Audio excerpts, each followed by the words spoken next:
basically when they did the surgery, they closed me up, and they thought everything was fine.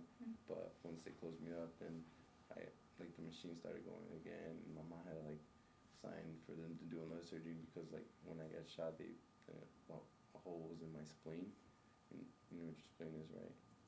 Pretty sure your health majors, right? So that helps you against viruses, anything, any sicknesses or illnesses. So they took that out, and then after they took that out, I was fine, and I really didn't know I was paralyzed until maybe 3 days later, because when I first woke up, I just had a bunch of mass on me, and I swelled up a lot, and I really couldn't talk because of all the mass, but I would just write stuff down and write what happened and stuff, and pretty much my family was all there, and some teachers and the priest. I went to Catholic school because I had just visited quickly a week before I got shot, and I was I kept in contact with a couple of the priests there. And so they were there, and then after basically when I got up, I told you, I had staples all in me, and I had I had a tube right here draining blood out of my body, and I was had the grip of a 3-year-old or 2-year-old, so I had to learn how to do my therapy when I was in the hospital was just to sit up for the day, and that hurt. When I first got injured, my legs really didn't hurt. My back hurted the most, just because I guess the bullet and everything. And I lost 15 pounds because I was 6'3", 150, and I lost 15 to 20 pounds.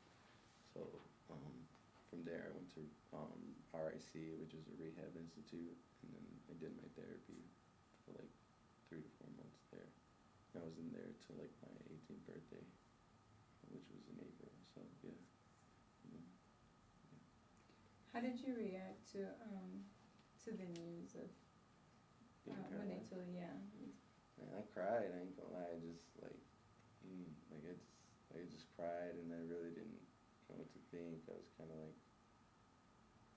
I just was in shock. I didn't really I still have my whole life ahead of me, and I just was and the main reason I was crying wasn't just was because I played sports. That's all I did. Before I got injured, when I was in high school, I played basketball, I played football, cross country, and track. I just kept busy. That's how I stood out of gangs and stuff. Growing up in my neighborhood, I would always play sports, and I just used my energy to do that. And pretty much, I don't know, once I thought I couldn't play sports no more, I just man, thought life was over pretty much. I didn't know, initially I didn't know about any wheelchair sports or nothing. I didn't know I could drive and none of that stuff. So it was pretty depressing. But at the same time, I went to Catholic school and to church, and it was altar boy. So I kind of my mom and stuff being there, and family, having faith in God, is pretty much the only reason, or the main reason why I got through it a little more smoothly. Because honestly, if I didn't believe in God, I probably would try to kill myself. I just kept on praying, and just pretty much got through it like that. Wow. Yeah, I know. Do you have a certain condition? Is there a scientific name for? Oh, spinal cord injury, L1, T12 injury. So it's I don't really know but it's they have it sectioned off L1. So I'm very low. I can feel all the way up to right here to my hips. So and I really I can so pretty much I tried doing therapy and walking and stuff, but it was mostly upper body strength and with a walker, and because I can move my hips, but I really can't keep my legs, so I can't flex my knee or anything. So I was basically, I had the braces on, and I was just pretty much standing up, but just using my hips to move instead of actually bending my legs. And it was kind of difficult to get places because it's only from there to there would be I'd be out of breath, because it's just all upper body, Yeah. Okay, so besides the physical changes or all the things that you had to kind of overcome? Like, how did it affect you emotionally or like mentally? You said that it was a big deal because you couldn't play sports anymore, Yeah. you know, but I'm sure that was not the only limiting factor. You said it was pretty depressing, right? Yeah. Like, was it, how do you think, what helped you cope? Your faith? Yeah, I would say that, and just like faith, and just having the support of my mom, like family members, like um, yeah, just praying and like every day, just pretty much. I don't know, like when you're there, because there's not a lot of people around, because like your mom's there and she'll come after work, and like friends come sporadically, but like there's a lot of time where you're just by yourself, like I can't really move, and like in the beginning it was like I really couldn't do anything, like I didn't have a wheelchair yet, I was just like in the bed, and therapy was just to sit up and do little things here and there.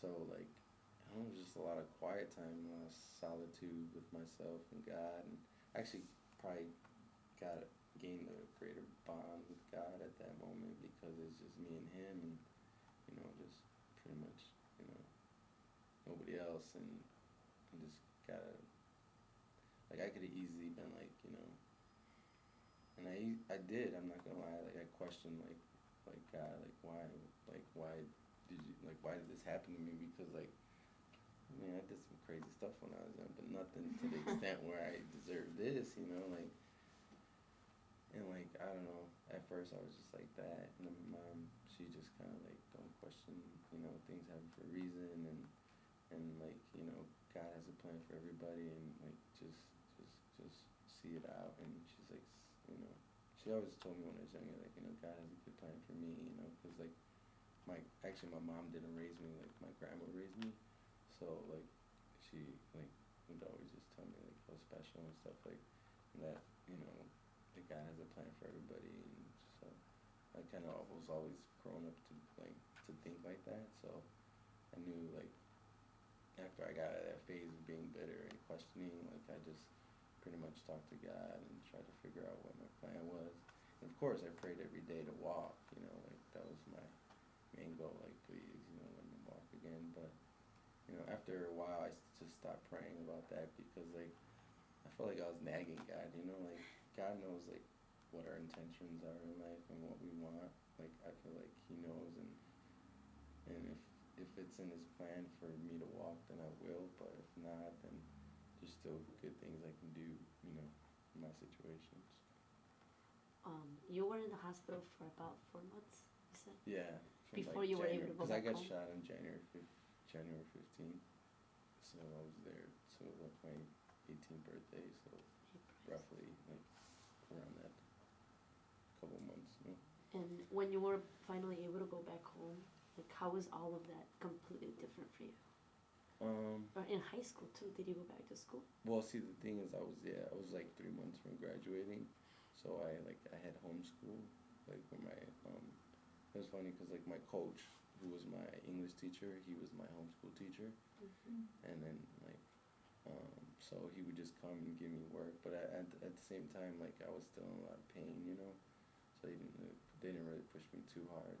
They just wanted me to do like, the minimum so I can graduate. And at first they were like, oh, you want to go to another school, like a handicap accessible school and stuff like that? I was like, no, I just want to graduate with my friends, And so then that's when they had my teacher come, and I was like in a lot of pain. So like when you'd come, I was like, oh, because at that time like my back hurted so much, I was on Vicodin. And that drug is heavy, like you can't really concentrate or do anything because it just like zones you out. Like I don't know. I'm glad my mom took me off that early, because that drug was just like, I don't know. I would just like really engage in conversation. I would just be like yes and no. Yeah.